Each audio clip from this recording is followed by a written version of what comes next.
Welcome to the Own It Powercast, the place to be when you get serious about making big changes and accelerating growth in your life and in your relationships.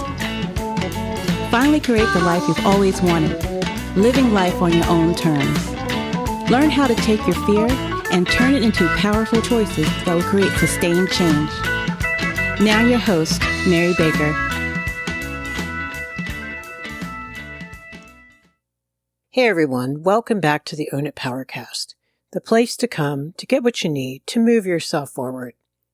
Hey, it's Mary Baker, and welcome to episode 235, Pressing the Reset Button, Releasing What Doesn't Serve You. Well, welcome to a new month and a brand new year. Now, you know there's research behind the feelings that come up when we feel like we have a clean slate, whether it's a new year like right now, a new month, or even a new day. And that's a good thing. So let's use that energy and that hope to be very intentional about how we want to spend 2024. Maybe you really want to hit that reset button. Maybe you want things to be different in the coming year. Or maybe you just want to continue the great progress you've been making on yourself, but just do a little bit of a house cleaning of 2023. And maybe revitalize your goals.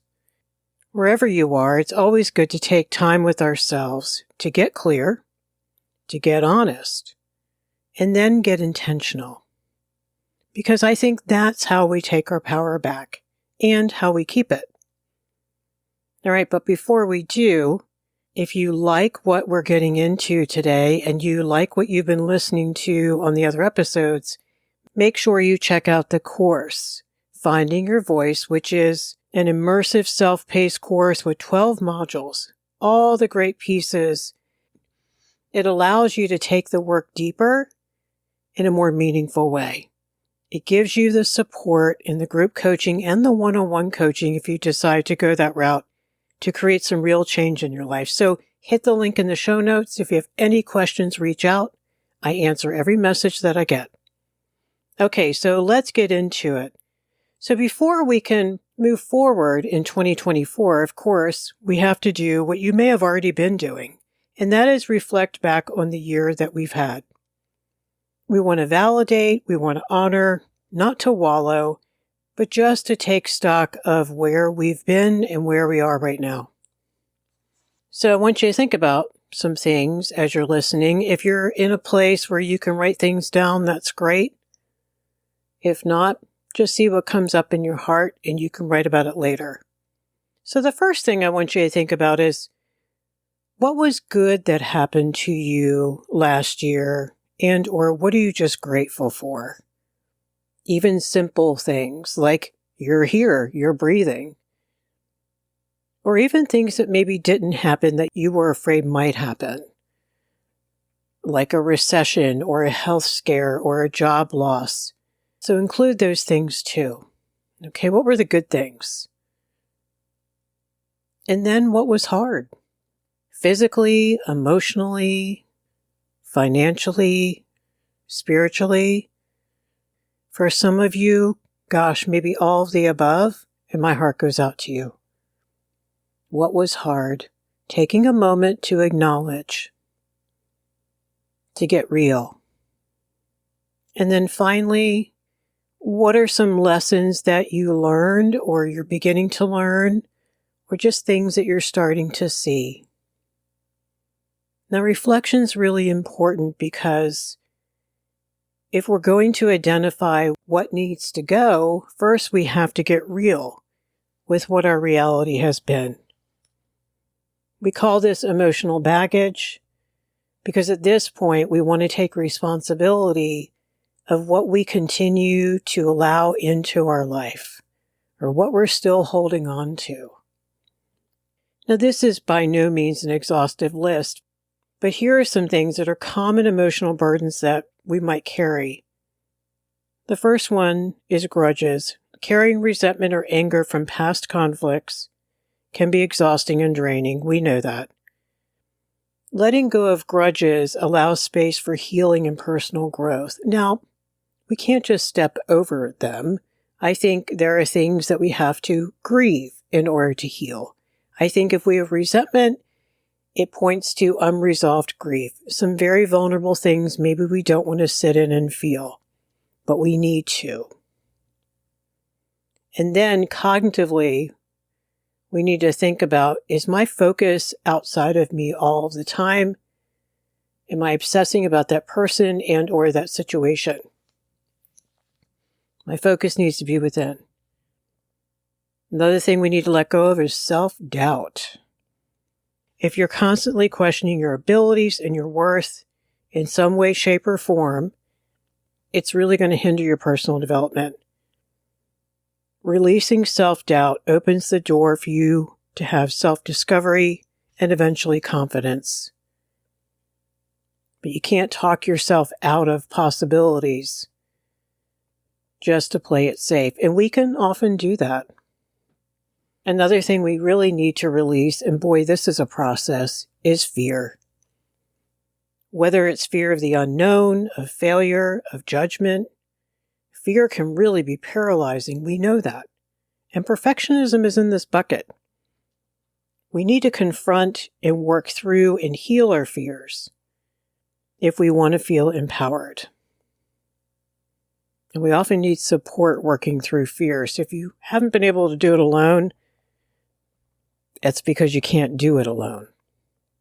Another thing we need to let go of are unhealthy relationships, toxic relationships, whether they're romantic, familial, or friendships.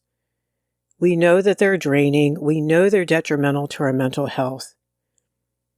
And recognizing and beginning to detach and distance ourselves from unhealthy connections is crucial for emotional health. And understand that this is a process, especially if you're married to someone, you live with someone, you work for someone, you are related to someone, you're the parent of someone.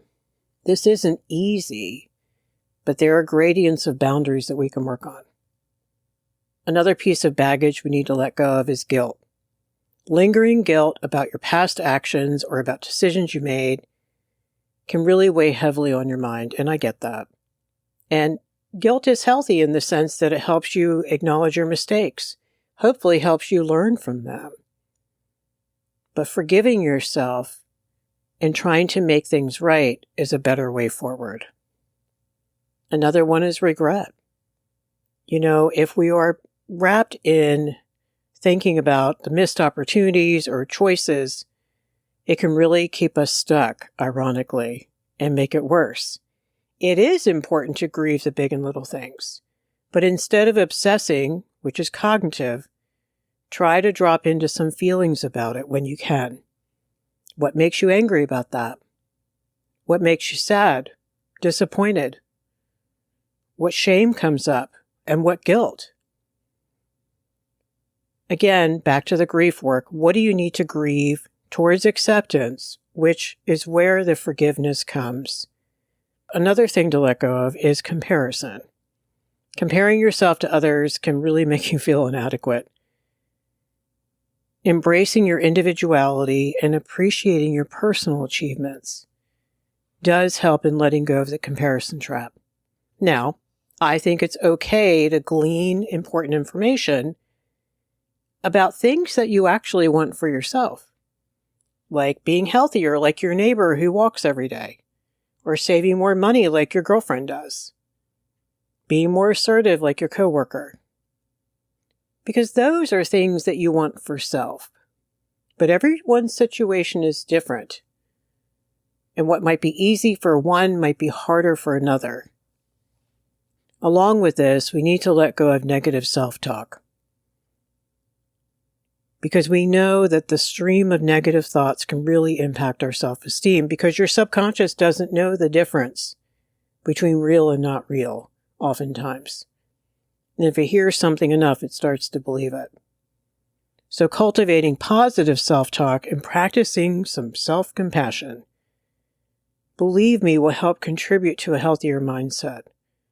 So what are some things you've been mumbling or thinking? Or maybe even the emotional way you react, either internally or out loud, like when you lose something, when you drop something, when you forget something, when you break something. Where's the compassion and the grace is what I want to ask. It's not your fault if you have internalized your perfectionistic parent or your shaming parent or parents. But it's time to replace your statements with things like, it's okay. Yep, I broke the cup, but I'll figure it out. I'll find my keys and I'll put them away next time so I don't keep losing them. Another thing to let go of is unrealistic expectations. Sometimes we can set unattainable goals or we can expect perfection, and we know that's going to lead to disappointment and stress. Doesn't mean I don't want you to aim high, but when you're talking about breaking it down into goals and achievable things, I want you to be more realistic. Maybe you didn't look at reality last year. Maybe you were expecting things, good, valid things, but from people not healthy enough to give it to you, even if on paper they agreed to and said they would. Maybe you expected things in the situation to go smoothly, with little disappointment, because let's face it, you still struggle with a little bit of that black and white thinking, the perfect or the horrible. We watch too many movies, right? And that's okay, but it's important to look at it more realistically now. A big thing we need to look at and let go of is a lack of boundaries. Failing to set and enforce your personal boundaries can result in overcommitment and burnout, or even worse. Maybe you allowed things, people, situations in your life that you regret since they brought so much chaos, anxiety, and maybe pain into your life. Maybe they really threw a monkey wrench into your personal goals that you set last year. Maybe you didn't listen to your gut when you needed to. Or you didn't take enough time for yourself to even notice what your gut was saying, or even notice the boundary blur. Maybe it was you who overstepped and tried to rescue or fix others or situations not in your lane because the stakes were high and you wanted to protect yourself from the ultimate realities. Maybe you didn't do a great job of saying no to yourself. Maybe around money, food, not getting things done, or maybe trying to do too much. And some things like your health or your sanity or your organization skills suffered. These are things that we want to leave behind. These are things that have not been working for us.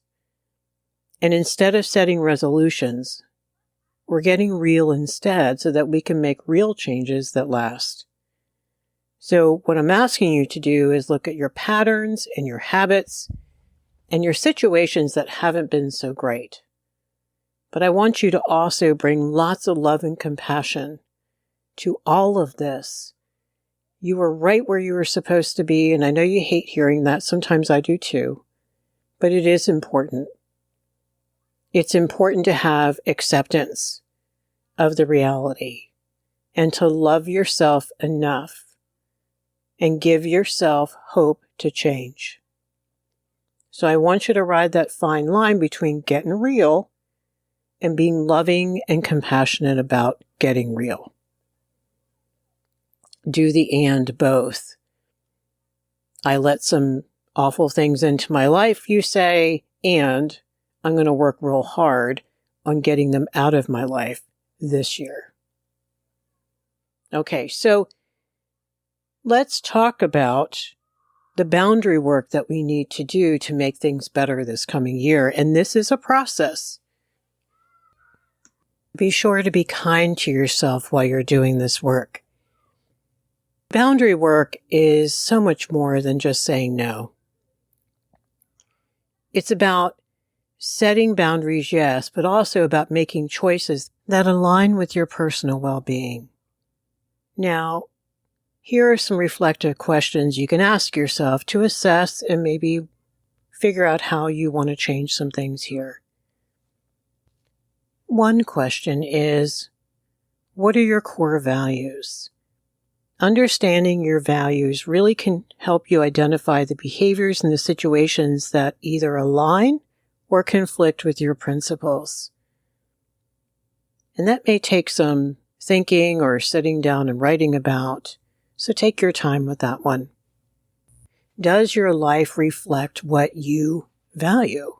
If someone were looking into your life from the outside, what might they see? What are your emotional limits? Recognizing your emotions and the situations that make you feel really uncomfortable or really stressed can help you determine the boundaries that you might need to protect your emotional well-being. Do you need a timeout? Do you need a break? Do you need to set some limits around yourself in terms of what you can tolerate? Are you saying yes when you want to say no? Have you said yes to things last year that you probably should not have? So reflect on instances where you feel pressure to agree or take on responsibilities. And I want you to consider if these align with your priorities and your values or not, and what would happen if you lovingly declined. Or maybe you're signing up for stuff. No one's bugging you, but you're doing this to yourself. And I want you to think about how might you be medicating with that? What need is being filled by that, but creating too much stress? Do you feel guilty when you set boundaries? So look at any feelings of guilt associated with asserting what you need. And recognize that setting boundaries is a healthy act of self-care. It's not selfish. And you'll always hear me say on the show, it's 1,000 times more selfish when we don't ask for what we need in healthy ways, because we will act it out. Another question is, what's been draining your energy? I want you to look at activities, relationships, or situations that leave you feeling exhausted or depleted, because there are reasons. And think about what boundaries you might need to put in place to limit your exposure to these energy-draining elements. Some of that might be easier said than done, and I get it, but it's important to acknowledge it. Are you taking on too much responsibility for others? Evaluate whether you're carrying an undue burden of responsibility for either the emotions or the actions of others. And then look at what is actually within your control. Do you know what your personal limits are in your relationships?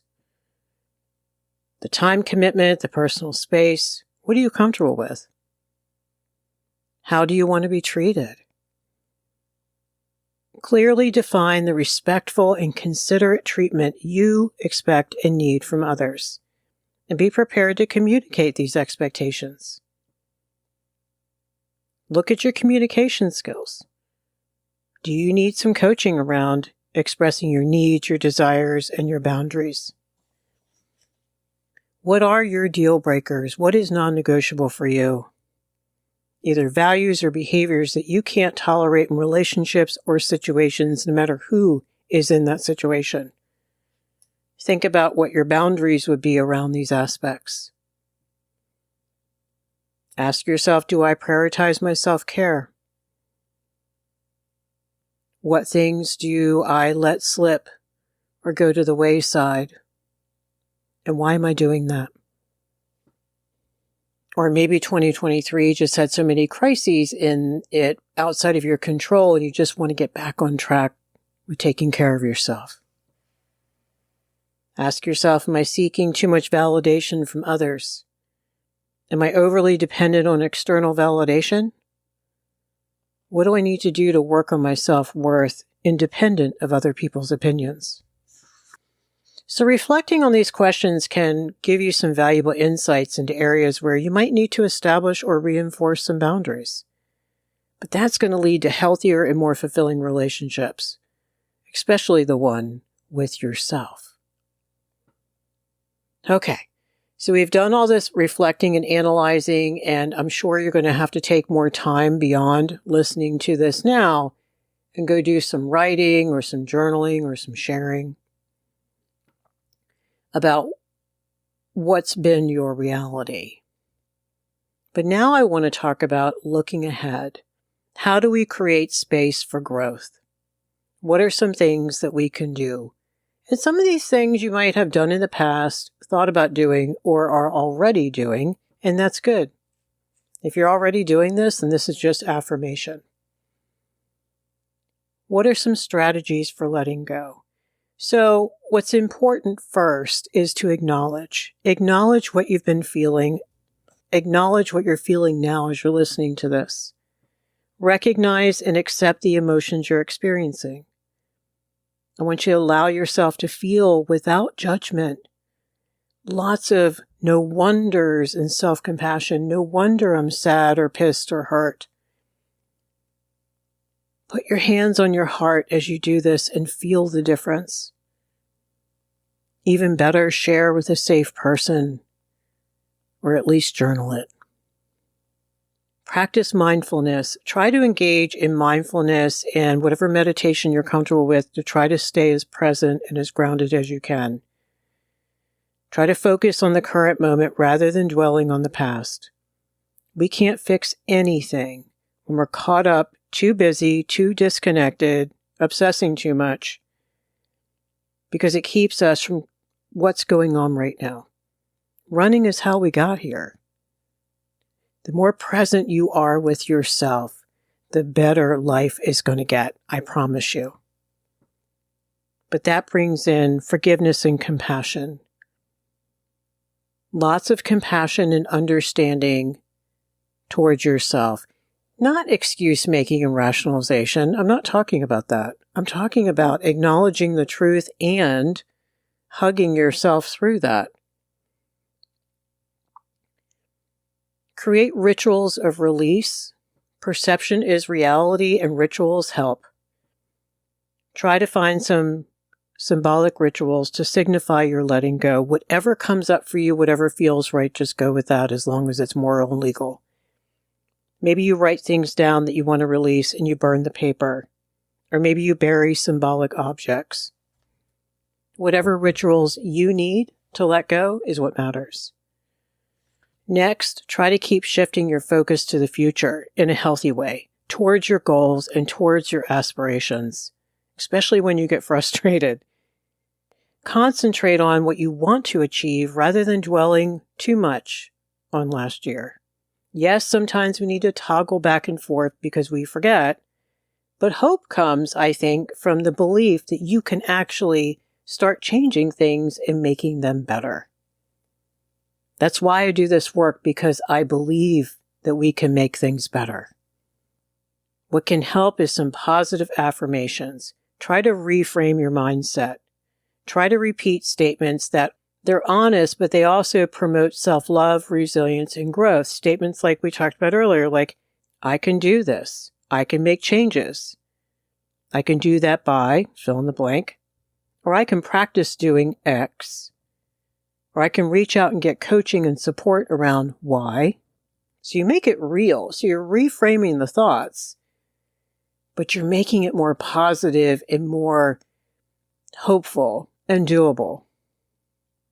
Create a vision board, however you want to do that. Visualize your ideal future and create a vision board with images and affirmations, anything you want to put on there that represents your goals and aspirations. You can do this by hand or online. Canva or Pinterest is a great way to create this. There's other software out there as well. Some people like to have a letting go mantra that they post everywhere in the house, and they practice saying it in their head or even better out loud.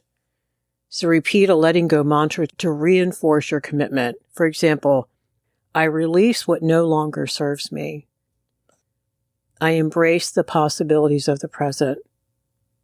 I am brave. My life reflects how I love and honor myself. Even if you ain't there yet, this will help you get there. Try to do some gratitude work.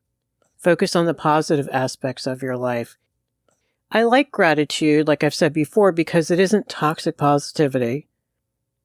And it's just noting what's good while you're still working on the not so goods. It doesn't deny the hard realities you might be dealing with. It's and both. It's yes, you're glad you're breathing today, and no, you're not happy with the current situation. Releasing emotional baggage can help us create space for positive goals and positive aspirations.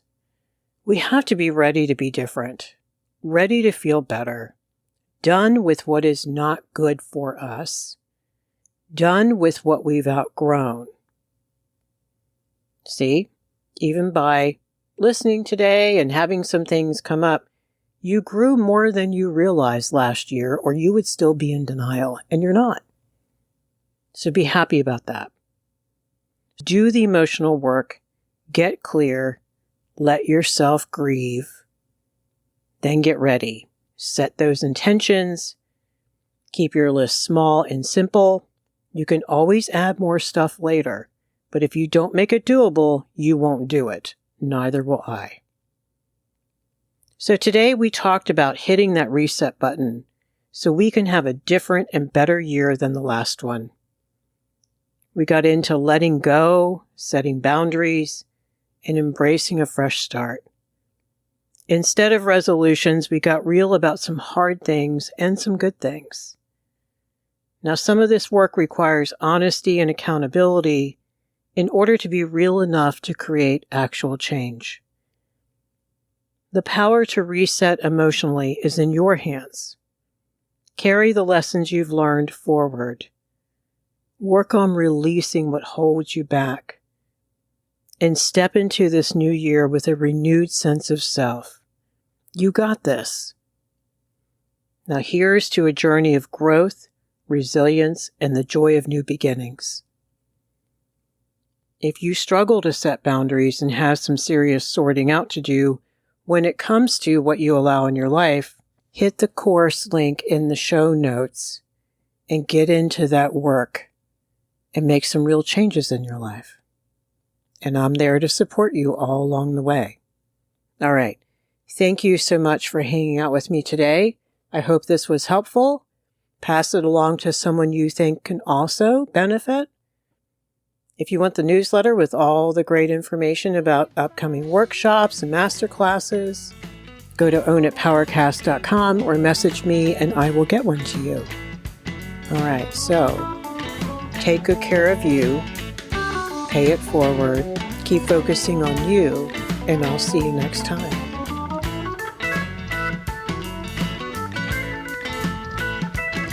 We hope you took away some useful insights and tools you can begin using right away. If you did, please leave a positive review and share on your social media. Because could you imagine if everyone in your life really got it together? Remember, own it now, so you can really own it later.